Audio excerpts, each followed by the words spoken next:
اعوذ باللہ من الشیطان الرجیم، بسم اللہ الرحمن الرحیم۔ الحمدللہ رب العالمین والصلاۃ والسلام علی سید المرسلین وخاتم النبیین، اما بعد۔ صحیح بخاری باب کتاب الاحکام، حدیث نمبر 7163، اردو ترجمہ۔ قاضی بننے کے لیے کیا کیا شرطیں ہونی ضروری ہیں؟ اور امام حسن بصری رحمۃ اللہ علیہ نے کہا کہ اللہ تعالیٰ نے حاکموں سے یہ عہد لیا ہے کہ خواہشات نفس کی پیروی نہ کریں اور لوگوں سے نہ ڈریں اور میری آیات کو معمولی قیمت کے بدلے میں نہ بیچیں۔ پھر انہوں نے یہ آیت پڑھی، اے داؤد، ہم نے تم کو زمین پر غلبہ بنایا، زمین پر خلیفہ بنایا ہے، پس تم لوگوں میں حق کے ساتھ فیصلہ کرو اور خواہش نفسانی کی پیروی نہ کرو کہ وہ تم کو اللہ کے راستے سے گمراہ کر دے۔ بلا شبہ جو لوگ اللہ کے راستے سے گمراہ ہو جاتے ہیں ان کو قیامت کے دن سخت عذاب ہوگا۔ بوجھا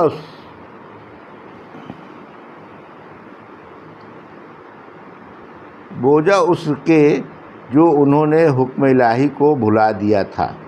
اور امام حسن بصری نے یہ آیت تلاوت کی، بلا شبہ ہم نے توریت نازل کی جس میں ہدایت اور نور تھا، اس کے ذریعے انبیاء جو اللہ کے فرما بردار تھے فیصلہ کرتے رہے، ان لوگوں کے لیے انہوں نے ہدایت اختیار کی، اور پاک باز اور علماء فیصلہ کرتے ہیں، اس کے ذریعے جو انہوں نے کتاب اللہ کو یاد رکھا اور وہ اس پر نگہبان ہے۔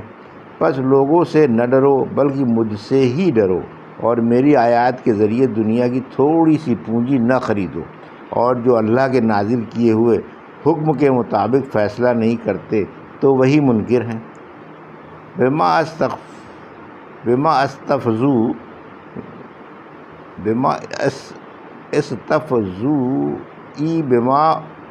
استودعوا امن کتاب اللہ۔ اور امام حسن بصری نے سورہ انبیاء کی یہ آیت بھی تلاوت کی۔ اور یاد کرو داؤد علیہ السلام کو جب انہوں نے کھیتی کے بارے میں فیصلہ کیا، جبکہ اس میں ایک جماعت کی بکریاں گھس پڑیں اور ہم ان کے فیصلے کو دیکھ رہے تھے، پس ہم نے فیصلہ سلیمان کو سمجھا دیا اور ہم نے دونوں کو نبوت اور معرفت دی تھی۔ پس سلیمان علیہ السلام نے اللہ کی حمد کی اور داؤد علیہ السلام کو ملامت نہیں کی۔ اگر ان دو انبیاء کا حال جو اللہ نے ذکر کیا ہے نہ ہوتا تو میں سمجھتا کہ قاضی تباہ ہو رہے ہیں، کیونکہ اللہ تعالیٰ نے سلیمان علیہ السلام کی تعریف ان کے علم کی وجہ سے کی ہے، اور داؤد علیہ السلام کو ان کے اجتہاد میں معذور قرار دیا۔ اور مزاحم بن ظفر نے کہا کہ ہم سے عمر بن عبدالعزیز نے بیان کیا کہ 5 خصلتیں ایسی ہیں کہ اگر قاضی میں ان میں سے کوئی ایک خصلت بھی نہ ہو تو اس کے لیے باعث عیب ہے۔ اول یہ کہ وہ دین کی سمجھ والا ہو، دوسرے یہ کہ وہ بردبار ہو، تیسرے وہ پاک دامن ہو، چوتھے وہ قوی ہو، پانچویں یہ کہ عالم ہو، علم دین کی دوسروں سے بھی خوب معلومات حاصل کرنے والا ہو۔ حکام اور حکومت کے عاملوں کا تنخواہ لینا اور قاضی شرعی قضاء کی تنخواہ لیتے تھے۔ اور عائشہ رضی اللہ عنہا نے کہا کہ یتیم کا نگراں اپنے کام کے مطابق خرچہ لے گا، اور ابو بکر و عمر رضی اللہ عنہ نے بھی خلیفہ ہونے پر بیت المال سے بقدر کفایت تنخواہ لی تھی۔ ہم سے ابو الیمان نے بیان کیا، کام کو شعیب نے خبر دی، انہیں زہری نے، انہیں نمر کے بھانجے صائب بن یزید نے خبر دی، انہیں حویطب بن عبدالعزیٰ نے خبر دی، انہیں عبداللہ بن السعیدی نے خبر دی کہ وہ عمر رضی اللہ عنہ کے پاس ان کے زمانہ خلافت میں آئے تو ان سے عمر رضی اللہ عنہ نے پوچھا، کیا مجھ سے جو یہ کہا گیا ہے وہ صحیح ہے؟ تمہیں لوگوں کے کام سپرد کیے جاتے ہیں اور جب اس کی تنخواہ دی جاتی ہے تو تم اسے لینا پسند نہیں کرتے؟ میں نے کہا کہ یہ صحیح ہے۔ عمر رضی اللہ عنہ نے کہا کہ تمہارا اس سے مقصد کیا ہے؟ میں نے عرض کیا کہ میرے پاس گھوڑے اور غلام ہیں اور میں خوشحال ہوں اور میں چاہتا ہوں کہ میری تنخواہ مسلمانوں پر صدقہ ہو جائے۔ عمر رضی اللہ عنہ نے فرمایا کہ ایسا نہ کرو، کیونکہ میں نے بھی اس کا ارادہ کیا تھا جس کا تم نے ارادہ کیا ہے۔ آن صلی اللہ علیہ وسلم مجھے عطا کرتے تھے تو میں عرض کر دیتا تھا کہ اسے مجھ سے زیادہ اس کی ضرورت مند کو عطا فرما دیجئے۔ آخر آپ نے ایک مرتبہ مجھے مال عطا کیا اور میں نے وہی بات دہرائی کہ اسے ایسے شخص کو دے دیجئے جو اس کا مجھ سے زیادہ ضرورت مند ہو۔ تو آپ صلی اللہ علیہ وسلم نے فرمایا کہ اسے لو اور اس کے مالک بننے کے بعد اس کو صدقہ کرو۔ یہ مال جب تمہیں اس طرح ملے کہ تم اس کے خواہش مند نہ ہو اور اسے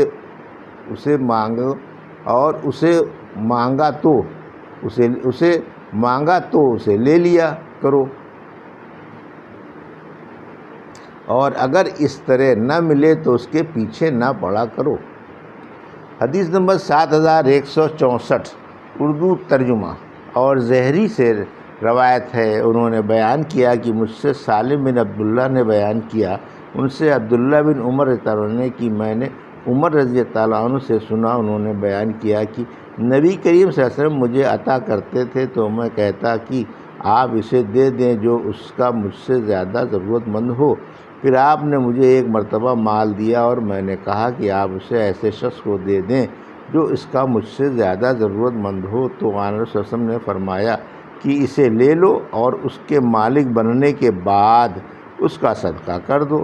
یہ مال جب تمہیں اس طرح ملے کہ تم اس کے خواہش مند نہ ہو اور نہ اسے تم نے مانگا ہو تو اسے لے لیا کرو، اور جو اس طرح نہ ملے اس کے پیچھے نہ پڑا کرو۔ حدیث نمبر 7165 اردو ترجمہ۔ جو مسجد میں فیصلہ کرے یا لعان کرائے، اور عمر تعالیٰ نے مسجد نبوی کے ممبر کے پاس لعان کرا دیا، اور شریح قاضی اور شعبی اور یحییٰ بن یعمر نے مسجد میں فیصلہ کیا، اور مروان نے زید بن ثابت کو مسجد میں ممبر نبوی کے پاس قسم کھانے کا حکم دیا، اور امام حسن بصری اور زرارہ بن اوفا دونوں مسجد کے باہر ایک دلان میں بیٹھ کر قضا کا کام کیا کرتے تھے۔ ابن ابی شیبہ کی روایت میں ہے کہ عین مسجد میں بیٹھ کر وہ فیصلے کرتے تھے۔ ہم سے علی بن عبداللہ نے بیان کیا، ان سے سفیان نے بیان کیا، ان سے زہری نے بیان کیا، ان سے سہل بن سعد رضی اللہ عنہ نے بیان کیا کہ میں نے وہ دو لعان کرانے والوں کو دیکھا۔ میں اس وقت 15 سال کا تھا اور ان دونوں کے درمیان جدائی کرا دی گئی تھی۔ حدیث نمبر 7166 اردو ترجمہ۔ ہم سے یحییٰ نے بیان کیا، کہا ہم سے عبدالرزاق نے بیان کیا، انہیں ابن جریج نے خبر دی، انہیں ابن شہاب نے خبر دی، انہیں بنی سعدہ کے ایک فرد سہل رضی اللہ عنہ نے خبر دی کہ قبیلہ انصار کا ایک شخص نبی کریم صلی اللہ علیہ وسلم کے پاس آیا اور عرض کیا کہ آپ صلی اللہ علیہ وسلم کا اس بارے میں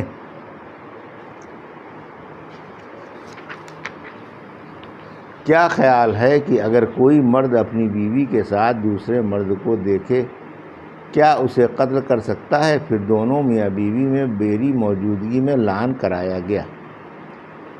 حدیث نمبر 7167 اردو ترجمہ۔ حد کا مقدمہ مسجد میں سننا۔ پھر جب حد لگانے کا وقت آئے تو مجرم کو مسجد سے باہر لے جانا، اور عمر رضی اللہ عنہ نے فرمایا تھا کہ اس مجرم کو مسجد سے باہر لے جاؤ اور حد لگاؤ۔ اس کو ابن ابی شیبہ نے اور عبدالرزاق نے وصل کیا، اور علی رضی اللہ عنہ سے بھی ایسا ہی منقول ہے۔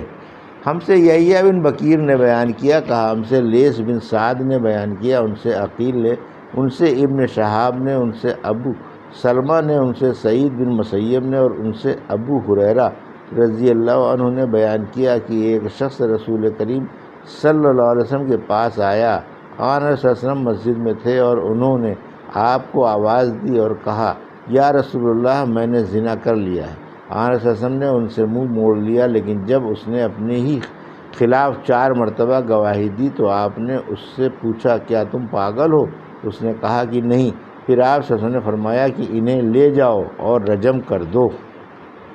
حدیث نمبر 7168 اردو ترجمہ۔ ابن شہاب نے بیان کیا کہ پھر مجھے اس شیخ نے خبر دی جس نے جابر بن عبداللہ رضی اللہ عنہ سے سنا تھا، انہوں نے بیان کیا کہ میں بھی ان لوگوں میں تھا جنہوں نے اس شخص کو عیدگاہ پر رجم کیا تھا۔ اس کی روایت یونس، معمر اور ابن جریر نے تحری سے کی، ان سے ابو سلمہ نے، ان سے جابر رضی اللہ عنہ نے نبی کریم صلی اللہ علیہ وسلم سے رجم کے سلسلے میں یہی حدیث ذکر کی۔ یہ تھی صحیح بخاری باب کتاب الاحکام کی حدیث نمبر 7163 سے 7168 کا اردو ترجمہ جو ابھی آپ نے سماعت فرمایا۔